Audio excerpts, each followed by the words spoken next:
I'm a park ranger. Been one for about a decade, mostly in the Pacific Northwest. You see a lot of strange things in the wilderness when you're out there enough. But this story? It's not just strange, it's chilling. It was a midsummer evening around 7 p.m., and I was going through the usual rounds.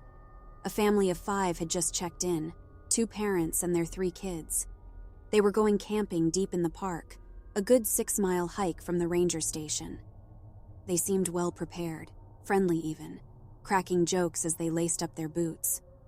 I reminded them of the park rules and safety guidelines. Then, with a good-humored wave, they headed off into the wilderness. That was the last time I saw them, intact. The next day came and went. The family didn't return, but that wasn't uncommon. They had a 7-day pass and plenty of gear. But on the 8th day, I started to worry. By day 10, search and rescue was combing through the woods. They found the campsite on day 11, in a small clearing near a creek. The tents were pitched, sleeping bags unrolled, a cold, charred fire pit. But no sign of the family. Their boots were even neatly lined up outside the tents. It was as if they had vanished into thin air. The search continued. We combed miles of wilderness, every trail and potential hideaway, even used a chopper for an aerial sweep.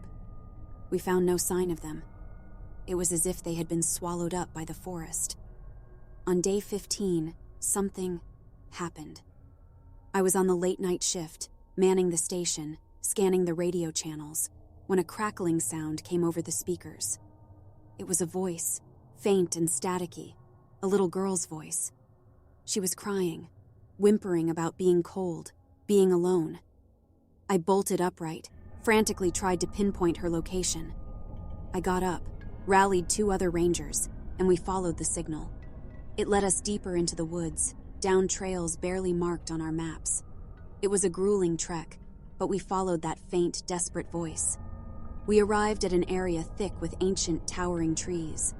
There was an eerie stillness, no sound of night creatures, no wind rustling the leaves. It was like stepping into another world.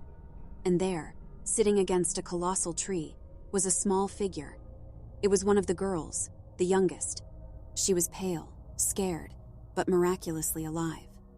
We rushed her back to the station, immediately called for medical aid. They said it was strange. She was dehydrated, a bit malnourished, but otherwise in decent health. Not the condition you'd expect from a child missing for over 2 weeks in the wilderness. She didn't say much at first.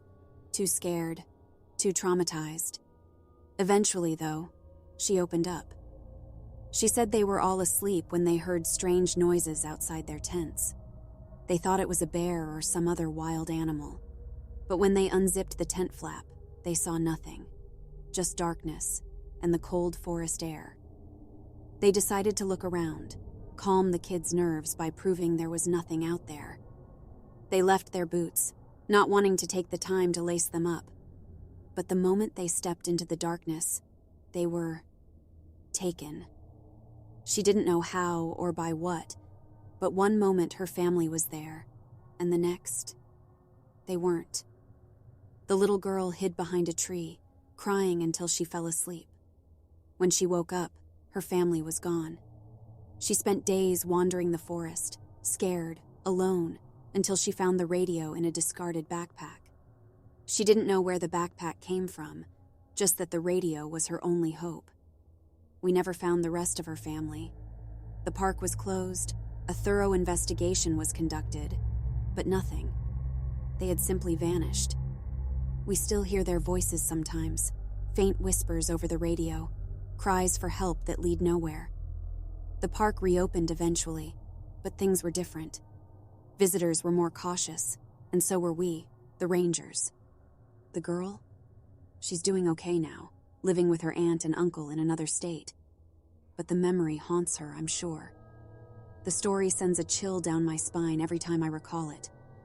As a ranger, you're prepared to face the wild, the unpredictable weather, even lost hikers. But this was something different, something inexplicable. It makes you realize we're only visitors in this wilderness, and sometimes things vanish in the wild, and they don't always come back.